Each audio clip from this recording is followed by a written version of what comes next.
We're live on Facebook, YouTube, and I will let people in from the waiting room, and then we'll get started. Hello, everyone. Hello, everyone. Welcome to Piano Tech Radio Hour. Welcome It's good to to see you here. Beautiful Saturday morning in Southern California. Welcome to 69 degrees. a cold, brisk morning in Chicagoland. Wow. So today it's Tech Talk. It's Piano Nerdville Deluxe. It's me and Ethan talking about anything you want to. I've got a kind of a bug in me this morning about voicing. I want to make my two upper shoulder high near the strike point voicing protocols really clear at one point this morning. Got a little diagram to show you a couple of things. And other than that, man, we can talk about anything you want to. And why don't you introduce our intro? And Sounds good. Our patrons. Sounds good. Before I say that, David, careful with where I don't know where your mic is on your computer, but I think you're kind of massaging it or something. I always do that. I just have to keep my hand, my left eye. All right, cool. Also, your internet cut out slightly. It did that maybe like 10 minutes ago before we started. Let me see. Let me see if I'm on the right network. Yeah. Cool. Sounds good. In the meantime, while you're working on that, I'll give an intro here. So right. I'm here. Just okay, good. Welcoming everyone to Piano Tech Radio Hour, which, just to remind you, is being brought to you by Piano Technicians Masterclasses, an online educational resource that offers you cutting-edge instruction from piano industry masters without leaving your home. You can find out more at www.pianotechniciansmasterclass.com. And we are doing the world's first online piano technicians convention coming up here in December. So make sure you don't miss out on that. We're very excited. We have already at least 6 out of the 9 instructors announced that are going to be part of that convention. David is one of them. We had an early bird special that lasted until December 10th, which unfortunately ended. We're actually doing a second wave early bird special. Prices are not as inexpensive as they were before, but you will still save something. So if you missed the first early bird special, hop on over there and don't forget to sign up. We've got a lot of options, no matter your budget, so that you can be involved and have a great time and learn a lot with us in December. So I just put the link in the chat if anybody like to sign up for that.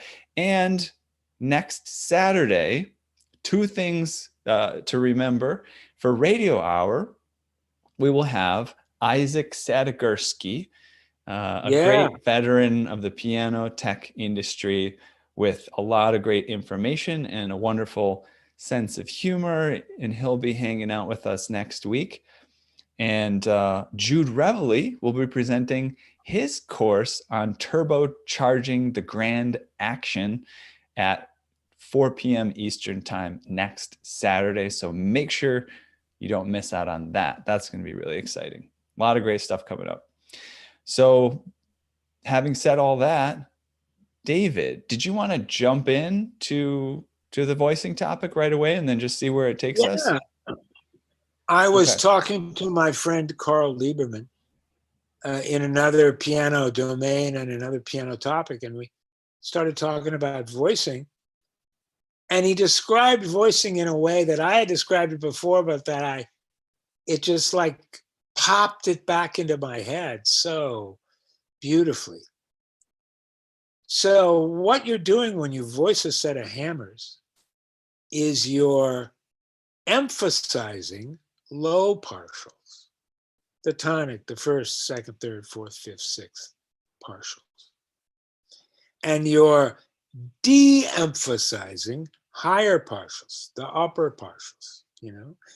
That's what you're in essence doing when you voice a hammer. You're making the hammer sound deeper, fatter, clearer. And that's all a product of hearing lower partials clearer in the mix of partials in the tone, in the note. And that's exactly what we're doing. And I wanted to again discuss and show you, to whatever extent I can, these two strike point voicing protocols that I've used for the last, 15 or so years to just high success with putting a piano in that range that I call the golden tone.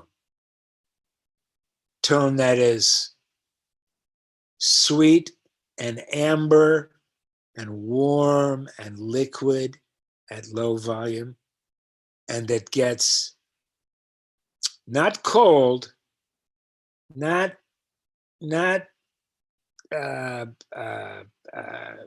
buzzy, but brilliant at high volume. So it really starts to pop at high volume. And that's what we want. That's what basically all pianists in all disciplines want, with a few glaring exceptions, like rock and roll players that want it all glassy. But the vast majority of pianists want that expression, right? From Joni Mitchell's soft voice to, to Edith Piaf's loud voice. There's a huge tonal color ambience palette that pianos can get, and you can only get it from real attention-based, feel-based voicing. So I'm just going to go through what I do. And Ethan, can you put the picture of that hammer up? I can't hear you. I sure can. Here it comes. Oh, there you go. There it is. All right. So, the sacred area of the hammer. That's where needles don't go. However, the most effect you can have is along the sides of that steeple with a single needle. In other words, if you take an 11 millimeter single needle and slide it down alongside of that, the outside of that steeple on both sides, yes, exactly right. So you start out right at the end of the little string cut and get about a 15-degree angle, and just let that single needle, 11, 12 millimeters, just drop down into the felt. Just the barest guiding hand on the needle. If it doesn't just kind of drop into the felt with the weight of your hand, the felt's too hard. So you want to go out a little bit. What Ethan just did, go down the shoulder of the hammer about a millimeter, angle, and stick the needle in again. If it goes straight in, great. Go out, go up, back up to where you began and put the needle back in, and it will probably just slide right in. You're basically doing acupuncture on the high strike point of the hammer. You're opening up hard knots in the felt up near the strike point. And that will make the fundamental sound deeper. It will add to the sustain. It will add to the fatness and the clarity of the notes on the piano. So that's where the active area is, right along the outside edge of that steeple, both front and back. And so you're sticking a single needle into the end of the string cuts to see if the felt resists. If it does, then work down the shoulder, do it again, stick it in again at the same angle. And if it doesn't fall in, pull it out again, bring it down another millimeter, stick it in, and it will fall in. Then work your way back up toward the strike point, and the felt should be just receiving the needle. Then you're done. Go to the next string cut, do the same thing. Go to the next string cut, do the same thing. Put the action in the piano and see if doing the front of the hammer has, notably changed the tone of the hammer. And you want it to sound deeper, clearer, maybe more sustaining, a little louder. You want it to be more present, more in your face. So that's good for the whole piano, both front and back of the hammers. Any questions before I move on to the next protocol? Any questions at all from anybody? Do not be shy. If you don't David, understand, what is the depth of the needle that you're using? In my toolkit, 11 millimeters. 11 so millimeters. Good long needle. Okay. Goes down probably to the colored part of the felt. It goes in. When it goes in all the way. Okay. If it doesn't go in all the way, don't force it. Take it out of that spot, move it down the shoulder a bit, a millimeter, and do it at the same angle with the same force. If it just slips in the felt, beautiful. Go back up to the first spot, try to slip the needle in, and it will 8 times, 9 times out of 10 just go in, because you've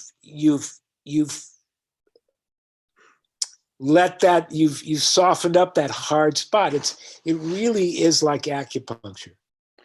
And you are like, right on the string groove when you do this?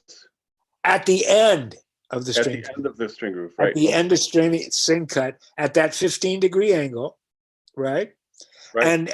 And as close to the side of the groove, side of the steeple as possible, without actually entering that sacred area. You can do 5 sticks in the front of the hammer there and do more work than if you do 25 sticks just kind of randomly. It's giving the hammers acupuncture. It's loosening these little hard spots right up close to the strike point, right up close to the sacred area, that allow the hammer to speak in lower partials on a regular basis. So David? Yes.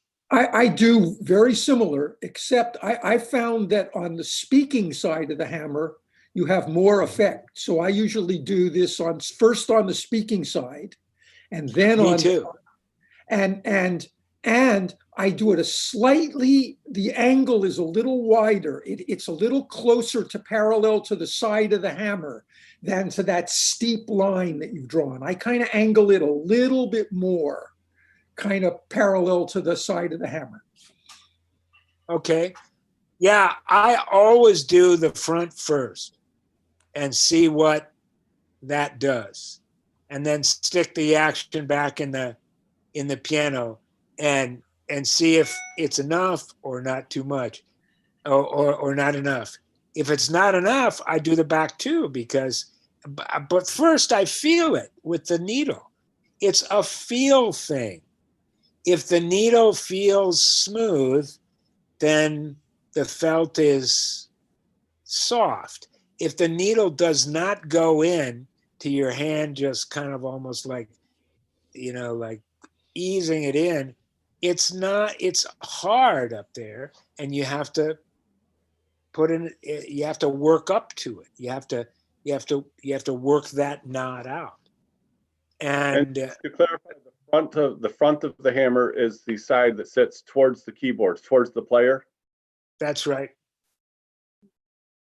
That's right. The proximal side, the side towards the keyboard, side toward the player. No, That's it's funny. where I think that the side that has the most effect is the side away from the key, towards the strings, towards the speaking length. I think has more impact. Fascinating, because that's not my experience at all. My experience is that the front has more effect. But hey, the thing about these things, and I came to find out after I just stumbled on this, that this is what Rick Balderson uses. The Japanese masters in the Japanese factory, he said, used something like this. It really is like acupuncture on the high shoulders, and whatever protocol you devise to do it, that's really what gives you the most bang for the buck. So this second protocol I use is for in the action voicing. Put that picture up again, Ethan, so I can. Sure. 1 second. Let's see here. I'm also working on another illustration that I can put up in a minute. Let's see here. Okay, so there you go. All right, so just let's imagine the string cuts on the top of the hammer. Let's say 2, 3, maximum 4 millimeter cuts in the felt, string cuts. We all know what they look like. We know if they get too deep and too, like Grand Canyon-y, we have to file them out. They get too long, you have to shorten them. They shouldn't be any longer than 3 or 4 millimeters. There you go. Yeah. Wow. Ethan, I'm in awe. So you were saying, by the way, you do this protocol that you just talked about. You do that at each of the string cuts, right? You don't just do I it. do. You would do Each it of the like string here, cuts. Yes. here. And each of the string cuts may have a different hardness. You may do the first one and get it soft, and the second and third one are already soft. You may do the first one and it's, you got to move around a little bit and work up to it, up the side. And you may have to do that on the second and third one too. It depends on the hammer. It's felt. It's organic material. So you got to feel it with a single needle. That's why I only use a single needle, because it's so much more precise. And you can really feel where the felt is hard in the hammer. So the string cuts, and they're 2, 3 millimeters, and they're little cuts in the top of the hammer. If you're voicing the piano through the string cuts. I mean, through the with a chopstick voicing tool. And it's, right before performance. And there's notes that stick out. There's notes that are louder on the piano or pianoforte than other notes. You wanna dial those back. The way that Udo Steingraber taught me to do it is to go under the string cut with your needle, with the length of your needle, and create a tube of air under the string cut, about 1 millimeter below the string cut. Very close.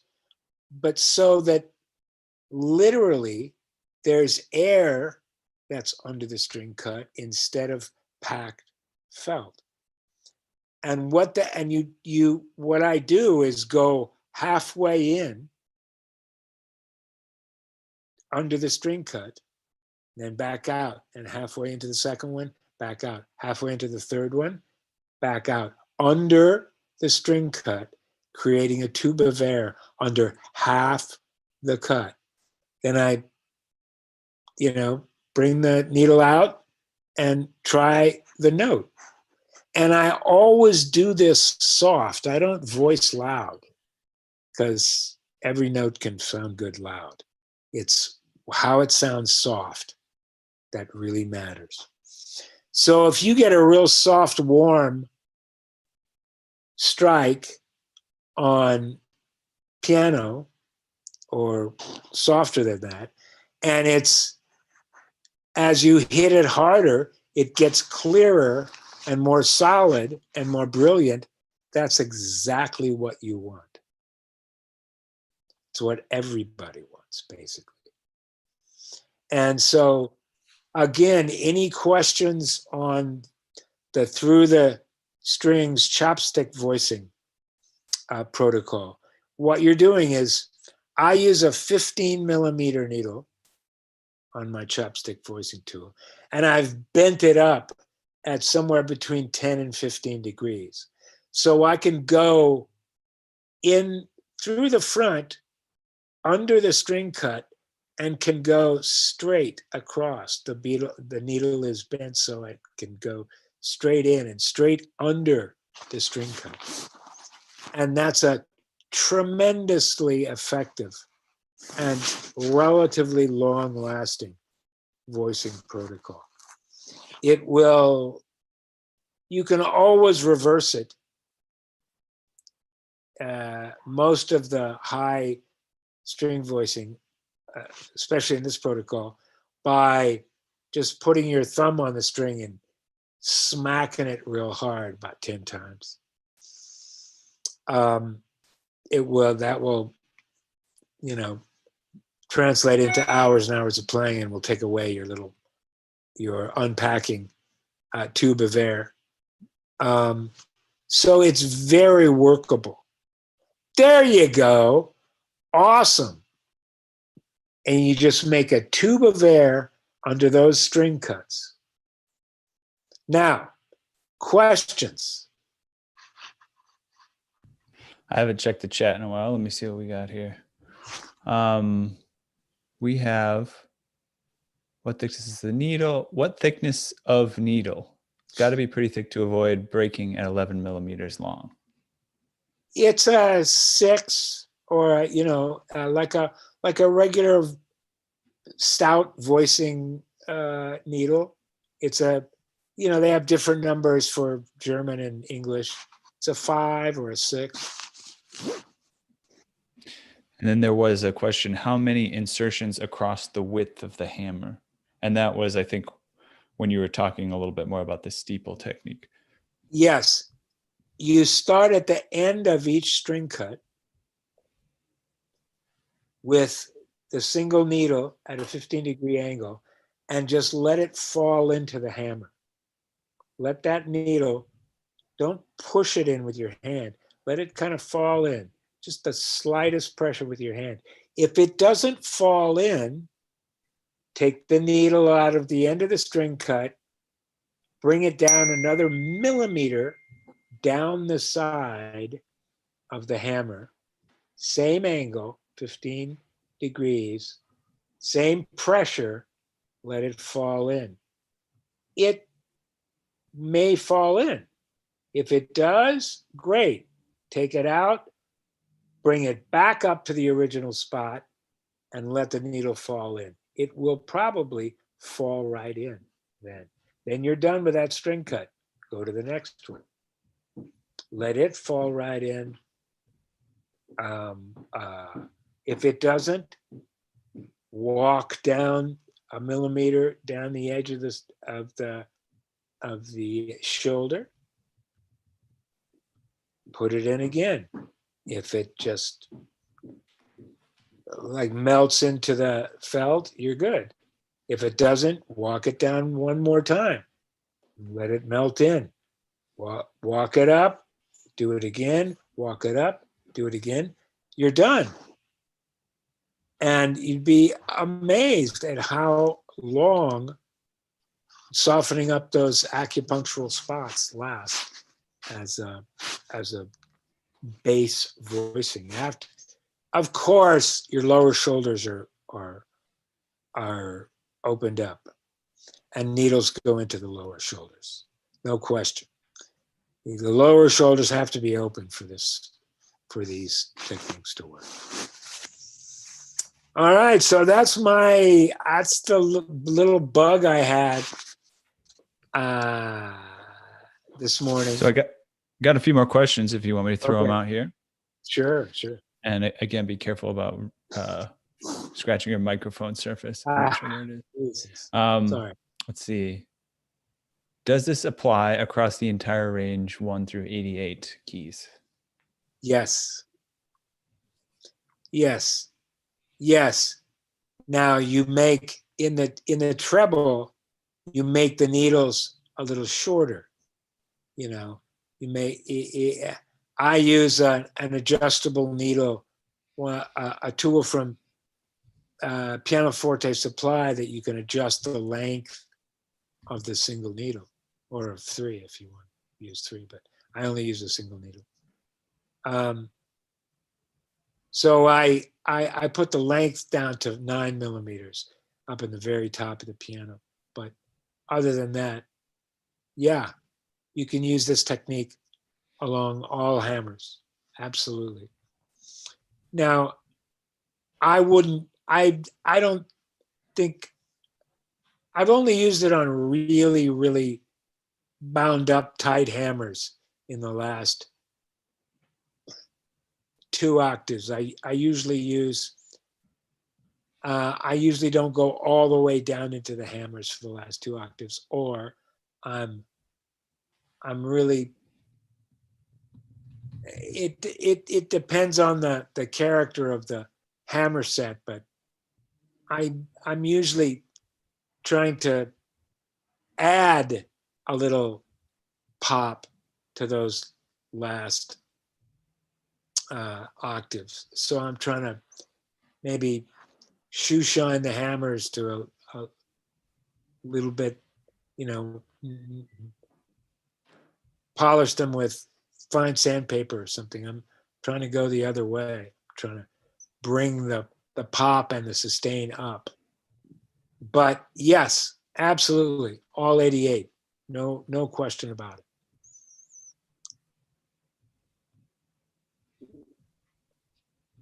Okay, what else do I got here? I'm just, let me see if I can bring this other little illustration I put up here. Okay, so I'm assuming that once you get into the high treble, does the angle still stay around 15, or does it actually get a little bit broader because you need to avoid? Well, yeah, you don't want to avoid. You don't want to put a needle in the sacred area, especially not in the treble, where you can ruin a hammer quickly. You want to be conservative in the treble, as it shows in the picture. See? Right. Would you be safe to say that the angle changes so slightly as you move into the larger hammer? So you give a little bit of a steeper angle as you move into the larger hammers, You do. or does it? Like, Okay. yes, that Okay. steepest angle that you drew on the hammer is what's Right. indicated for most of the hammers on the piano, except for the Okay. last octave. Got it. Yeah. You can go, you have to go a little wider because it's closer to the molding. Right. Okay. Yeah, that sounds fair. Yeah, it can get a little bit steeper as the hammer gets bigger, it looks like. Okay. Let me see about other questions. What thickness of needle? We covered that. Do you ever voice from the side of the hammer? You know, I don't. I know there's a lot of piano technicians that do and have developed it as a legitimate voicing technique. I can't tell you about it because I've never done it. Okay, great. And then just a quick word. I'll have Pooja make sure and put it in the Facebook, YouTube chat, a link so people could join us on the Zoom, but we'll probably cut off the Zoom here in a few minutes. So just make sure if you wanted to jump on the call that you can, or sorry, we won't cut off the Zoom. We'll cut off the live stream on Facebook, YouTube in a few minutes. Okay. All right, next question. Let's see here. Really, any question about piano tone or how to make piano tone better? How long does the air cushion stay? From Great question. Baudet. Great question. It can stay through hours of playing. And you can also reverse it if you feel like you've gone too far and taken too much edge off the tone at low volume. You can just put your thumb, if it doesn't irritate the strings with your hand oil, or if it does, put a piece of tape on the string and put your thumb, and just damp the string with your thumb and smack it about 15 times. Smack it in a, multi way, 10 or 15 times. And that will repack the string cut pretty much. That's why it's reversible to a certain extent if you go too far, or customizable if you go too far. Sounds good. Let's see here. It's a question. I'm not sure what it is. On the playing side, question mark. I think that was just maybe addressing something on earlier. The playing side, on the player side. Mm-hmm. That's right. On the proximal side. That's where we're talking about working first. If it doesn't create enough difference working on the player side, the proximal side, then do the same protocols on the back. Perfect. And then Ken Kopp says, can you talk about the effect on hammer shape and fit? Absolutely. Absolutely. Different piano technicians have their different idea of what an ideal hammer shape is. Some people will tell you it's an oval. Some people will tell you it's a diamond. Many manufacturers are opting for kind of a diamond shape at this point. I think that's the conventional, like, inner hip wisdom. So the hammer needs to be aerodynamic.